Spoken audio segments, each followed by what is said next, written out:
ଘଟଣାଟି ପ୍ରକୃତରେ ଦୁର୍ଭାଗ୍ୟଜନକ ତା ସାଙ୍ଗକୁ ଲଜ୍ଜାଜନକ ମଧ୍ୟ। କାରଣ ବହୁତ ଦିନ ପରେ ଫେରିଲା ଏ ଯୋଉ ଆମ୍ବ ଟାକୁଆ ଘଟଣା। 2001 ମସିହାରେ ହେଇଥିଲା କାଶୀପୁର, ମୁଁ ବି ଯାଇଥିଲି, 8-10 ଦିନ ରହିଥିଲି। ତାପରେ ଆଉ ଥରେ ବି ହେଇଥିଲା 14 ନା କେତେ ମସିହାରେ, ପୁଣି ଏବେ ହେଲା। ଗାଁଟି ଗୋଟେ ବଡ ଗାଁ, କିନ୍ତୁ ସେ ଗାଁରେ ବି ପୁରୁଷ ଲୋକମାନେ କେହି ନାହାନ୍ତି। ପ୍ରାୟ ହାରାହାରି ଗ୍ରାମବାସୀଙ୍କର କହିବା କଥା ହଉଛି ମହିଳାମାନେ ଅଛନ୍ତି ସବୁ। 300 ଲୋକ ପ୍ରାୟ ଯାଇଛନ୍ତି କେରଳ, ଗୋଆ, ବିଭିନ୍ନ ରାଜ୍ୟକୁ ଦାଦନ ଖଟିବା ପାଇଁ।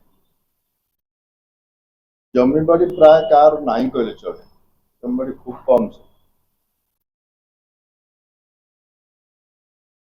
ଏ ଯୋଉ ଘଟଣାଟି ଘଟିଲା, ଯୋଉ 2 ଜଣ ମରିଗଲେ, ରୁନୁ ମାଝୀ ଏବଂ ରମିତା ମାଝୀ, କମ୍ ବୟସ ତାଙ୍କର, 28 ରୁ 30 ବର୍ଷ ଭିତରେ ତାଙ୍କ ବୟସ।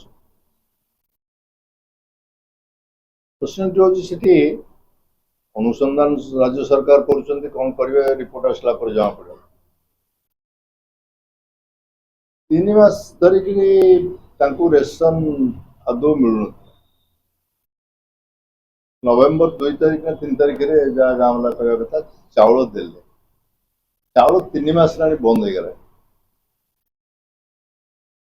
ଚାଉଳ ତ ମାସେ ଦବା, ପ୍ରତ୍ୟେକ ମାସ ଦେବା ପାଇଁ ପ୍ରଧାନମନ୍ତ୍ରୀ ନିଜେ ଘୋଷଣା କଲେ। 3 ମାସ କାହିଁକି ଲାଗିବ ଚାଉଳ ବାଣ୍ଟିବା ପାଇଁ? 3 ମାସରେ ଥରେ କେମିତି ଦିଆଯିବ? ପ୍ରତ୍ୟେକ ମାସରେ ଚାଉଳ ମାସେ ଦିଆଯିବ, ସେମାନେ ମାସେ ଖାଇକି ଚଳିବେ।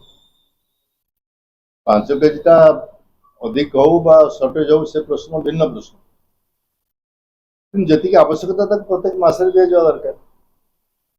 ସରକାରୀ ଚାକିରିଆ କହୁଛି ତାକୁ କହିବୁ ନାହିଁ ଆମେ ମାସେ ଦେବୁନି, 3 ମାସରେ 4 ମାସରେ ଥରେ ଦରମା ଦେବୁ, ସେଟା କଣ ଯୁକ୍ତି? 3 ମାସ ଧରି ଚାଉଳ ବନ୍ଦ ହବାଟା ଦୁର୍ଭାଗ୍ୟଜନକ। ସରକାର କହୁଛନ୍ତି ଆମେ ଫେକ୍ ରେସନ କାର୍ଡ ଏମାନେ ସବୁ ପାଉଛି, ତାକୁ ଆମେ ଇନକ୍ୱାରି କରୁଛୁ। ବିରୋଧୀ ମାନେ ତାଙ୍କର ବିବୃତ୍ତି ରଖୁଛନ୍ତି। ବିରୋଧୀ ମାନେ କଣ କରୁଛନ୍ତି, ମୁଁ ସେ ବିଷୟରେ ରାଜନୀତିକ ପ୍ରଶ୍ନକୁ ଯିବା ପାଇଁ ଯାଉନି। ସରକାରୀ ଦଳ କଣ କରିବ, ବିରୋଧୀ ଦଳ କଣ କରିବ, ମୁଁ ସେ ବାବଦରେ ଯାଉନି। ମୁଁ ଯାହା ଦେଖିକି ଆସିଲି ତାକୁ ହିଁ କହିବା ପାଇଁ। ଏ ପ୍ରଶ୍ନଟି ଆଦୌ ରାଜନୈତିକ ପ୍ରଶ୍ନ ନୁହେଁ, କିନ୍ତୁ କୁହାଗଲା କିଛି ଦାୟିତ୍ୱବାନ ବ୍ୟକ୍ତିମାନେ ବିବୃତ୍ତି ଦେଲେ ଯେ ଆମ୍ବ ଟାକୁଆଟା ତାଙ୍କର ପାରମ୍ପରିକ। এটা ପାରମ୍ପରିକ ଖାଦ୍ୟ ନୁହେଁ। ପରମ୍ପରା ସବୁ ଜାତିରେ ଅଛି, ସବୁ ଧର୍ମରେ ଅଛି। ଇଦ୍ ପାଳନ କରୁଛନ୍ତି ମୁସଲମାନ ମାନେ, ତାଙ୍କର ଫଳ ଖାଇବେ। ଆମେ ଘରେ ଗୁରୁବାର ଓଷା କରୁଛୁ ଗାଁ ଗାଁରେ, ଆମେ ଆମର ଯାଉ କରି ଖାଉଛୁ। এটা ପାରମ୍ପରିକ ଖାଦ୍ୟ, ଖାଇବା ପାଇଁ ବାଧ୍ୟ। ରଜ ହବ ପିଠା ଗୋଟେ କରି ଖାଇବେ, এটা ପରମ୍ପରା ଅଛି। ଆଦିବାସୀ ମାନଙ୍କର ପରମ୍ପରା ନୁହେଁ ଆମ୍ବ ଟାକୁଆ ଖାଇବେ ବୋଲି। ଅଭାବରେ ପେଟ ବିକଳରେ କ୍ଷୁଧା ଯେତେବେଳେ ଅଧିକ ହୁଏ ସେତେବେଳେ ଆମ୍ବ ଟାକୁଆ ଖାଆନ୍ତି, ସଂଗ୍ରହ କରି ରଖିଥାନ୍ତି। ମତେ ବି ସେମିତି ଦେଖେଇଲାଣି, ଆମେ ଆମ୍ବ ଟାକୁଆ ରଖିଛୁ। ଆମ୍ବ ଟାକୁଆ ଖାଇବାଟା କିଛି ନୂଆ କଥା ନୁହେଁ, କିନ୍ତୁ ଖାଇବାରେ ମୃତ୍ୟୁବରଣ କରିବା ହଉଛି ସବୁଠୁ ଭୟଙ୍କର କଥା। ଆମ୍ବ ଟାକୁଆ ଖାଆନ୍ତି ସେତିକି ବେଳେ ଯେତେବେଳେ ଭୋକର ଜ୍ୱାଳାଟା ଅଧିକ ହେଇଯାଏ। 3 ମାସ ଧରି ଖାଇନାହାନ୍ତି, ଚାଉଳ ପାଇନାହାନ୍ତି। ମୁଁ ସେଠୁ ଆସିଲା ପରେ ଦେଖିଲି, ମୁଁ କେବଳ ସେଇ ଗାଁକୁ ଯାଇନି, ଆଉ 2ଟା ଗାଁରେ ମୁଁ ଚେକ୍ କଲି। ଆଉ ଗୋଟେ ଗାଁ ମଣିପଦର ବୋଲି ଯାଇଥିଲି, ସେଠି ମୁଁ ଚେକ୍ କଲି, ମୁଁ କଣ ଏଠି ବ୍ୟବସ୍ଥା, ତୁମେ ଚାଉଳ ପାଇଛ? ଗାଁ ଲୋକ ସମସ୍ତେ ଥିଲେ, ନାଇଁ ଆମେ ଚାଉଳ ପାଇନୁ। ଏଠି ହେଲେ ଚାଉଳ ଦିଆଗଲାଣି, ସେଠି କହିଲା ଗୋଟେ ଦିଆହବାର କହିଲେ ନାହିଁ, ଆଉ ଡେରି ହବ। ଫୁଲବାଣୀରୁ ପାଖ, ଖୁବ୍ ନିକଟ, ନୂଆ ଗାଁ ବ୍ଲକ। 3ଟା ଗାଁରେ ସବୁ ସେଇ ଅବସ୍ଥା। ପ୍ରତ୍ୟେକ ମାସ କାହିଁକି ଚାଉଳ ତମକୁ ଦବନି? ଯାହାର ଯାହା ଆବଶ୍ୟକତା ଅଛି, ସେ ଆଦିବାସୀ ହୁଅନ୍ତୁ, ସାଧାରଣ ଲୋକ ହୁଅନ୍ତୁ, ଯିଏ ହୁଅନ୍ତୁ, ଯାହା ସରକାରୀ ନିୟମ ଅଛି ତାକୁ ପାଳନ କରିବ। ଏଟା ଗୋଟେ କାରଣ। ଦ୍ୱିତୀୟ କାରଣ ହଉଛି ସ୍ୱଚ୍ଛ ପିଇବା ପାଣି ନାହିଁ। ପାହାଡରୁ ଯୋଉ ପାଣିଟା ଝରୁଛି, ସେଇ ପାଣିଟାକୁ ସେମାନେ ଷ୍ଟୋର କରୁଛନ୍ତି। ସରକାର କରିଛନ୍ତି ଗୋଟେ वसुधा योजना भाया जो टैंक रखुच्च टैंक स्टोर कर रखुच्च से पानी आसा पहाड़ रू झरुवा पानी विशुद्ध पानीय जल व्यवस्था होना भी कारण हो पारे पानीय जल और खाद्य दुईटा कारण है बाकी जो मैंने परीक्षा निरीक्षा अनुसंधान कर रिपोर्ट आसला जना पड़ो प्रकृत सत्यता कौन अच्छी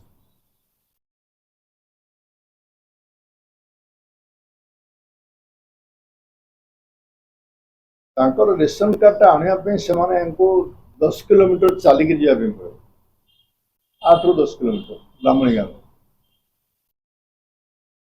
मुझे फेरला जिला प्रशासन संगे आलोचना कर गाँव देवार बंदोबस्त कर राज्य सरकार दायित्व गाँव में केमती डिस्ट्रीब्यूशन हो लोक गरीब लोकटा चलिक 2 किलोमीटर 3 किलोमीटर चाउल चलिकी जापर गाँव व्यवस्था हवा दरकार पानीय जल स्वच्छ पानीय जल केमती पाइपर तार बंदोबस्त हवा दरकार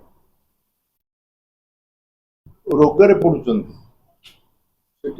डाक्तखाना जो अच्छी ब्राह्मणी गाँव अच्छी कौन से डाक्तखाना प्राय स्टाफ की ना जन को ये घटना घटला जन डाक्तर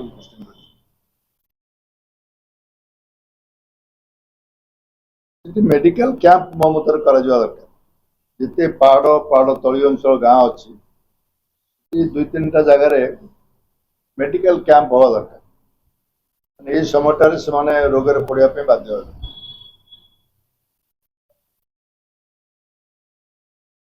जमी जेहेतु नाई गोटे गाँव जो 300 लोक जाइए बहुत माने से ब्लॉक रु दारिंगीबाड़ी ब्लॉक रु बहुत लोग जाइए सरकार कहते दादन रोकने चेष्टा कर उचित सत्य भी जाऊँच जेहेतु कम मिलूनी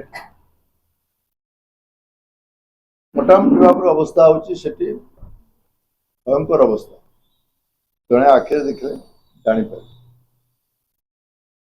सरकारी उच्चपदस्थ अफिसर मान कि प्राय जाइन कलेक्टर जासी इनक्वारी करने आरडीसी तो अन्य दायित्व दिया इनक्वारी करेंगे ये जो बहुत अफिसर मंत्री मान विवृत्ति देखुच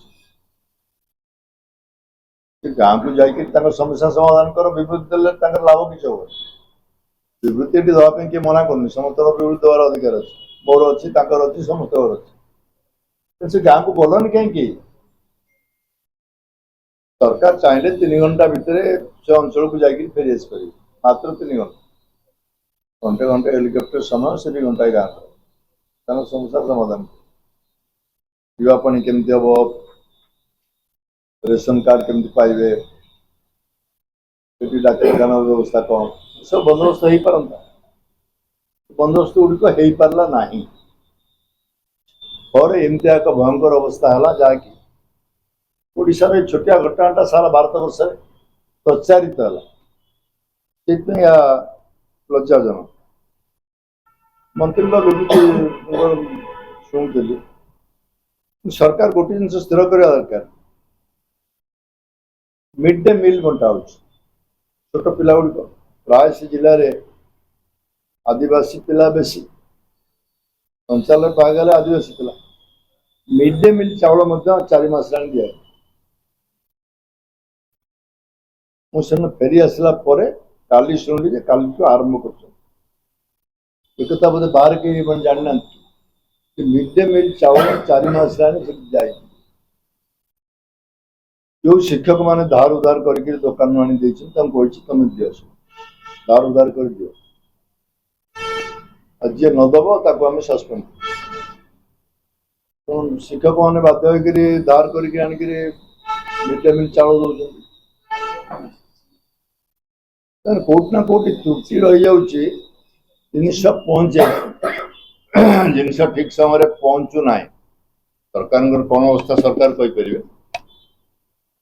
खाली रेशन कार्ड नुहे मिड डे मिल चाउल से अवस्था है चाउल जोगाण कहीं पारे से संपर्क में सरकार उत्तर रखिए मध्याह्न भोजन हो रेशन कार्ड हो जेकोसी कथार से संपर्क में स्पष्ट उत्तर रखा दरकार कौट गोटे किसी डेफिशिएंसी होउची किसी गैप रोची जोतपे जिनस लोकों पाखरे पहुंची पारु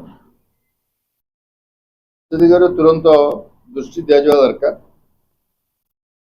से देखिक आसले जो ऋण माझे मरीगला छोट 6 मासर झीटे गोटे बड़ दुखदायक घटना गाँव वाला समस्त युक्ति से केमती बचो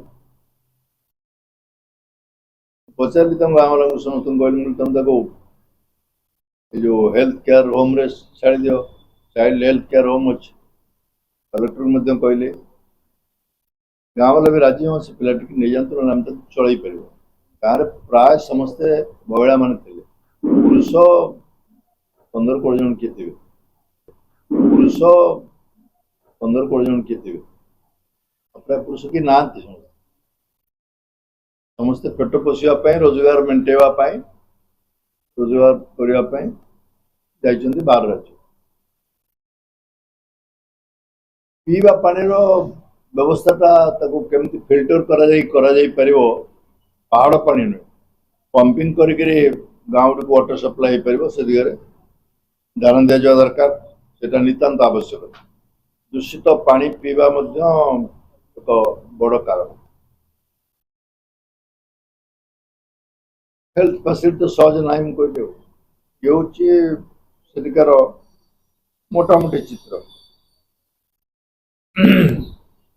से ये घटना घटीगला सरकार दायित्व था रिलीफ कैंप कर पारता जो 2 जन मरीगले सरकारी साहाय्य भी दे पारता अन्य केस रे मरी जाऊँच दुर्घटनाग्रस्त जो मैंने होती कौटे एक्सीडेंट हो समस्त को साहाय्य दौरान प्रोविजन अच्छे रिलीफ फंड दि जापर सरकार विभिन्न फंड अच्छे 2 जन को साहाय्य दबार जो मैंने मरीगले साहाय्य दि जावार आवश्यकता था तो सरकार देने पर्यंत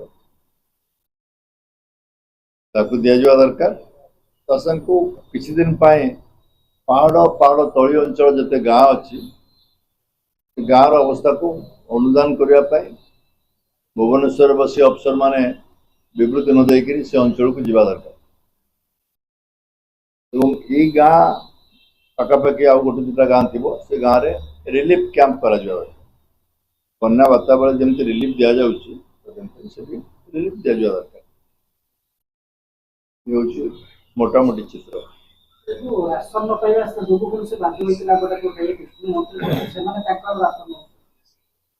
मंत्री की मोर अनुरोध हम मंत्री से गाँव को जाकर निज अनुदान करके करतु आरडीसी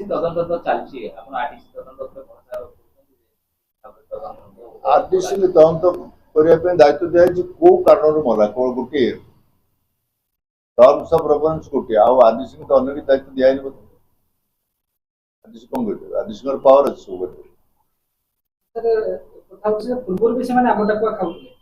आंब टाकुआ खाती कहले आंब टाकुआ खाती किंतु यह एक पारंपरिक खाद्य नुहे जो भाव में विवृत्ति दिया से विवृत्ति ठीक